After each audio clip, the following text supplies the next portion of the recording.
If we kind of contrast what Goethe's doing with like Newton's corpuscular theory, right? Right, So right. Newton, he's trying to make sense of light and color, and so because he's within that kind of early British empiricist tradition, there's this presumption there that the real things underlying the appearances must be like physical objects with properties like mass and weight and extended surfaces, things like that. So he's like, oh, it must Nice. be made out of Yeah. these little BBs of some sort that we don't actually see.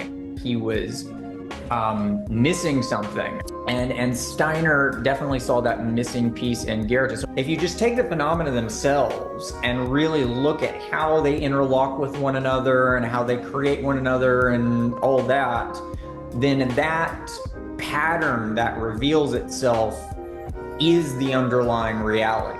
Like that the orphenomen of light and darkness and color, that's the real objective reality, which reveals itself not to be a bunch of little BBs, but rather a kind of spiritual archetype, as it were, which underlies things. Feelings of potentialities ontologically precede the feelings of manifest particulars, which constitute the immanent corporeal world.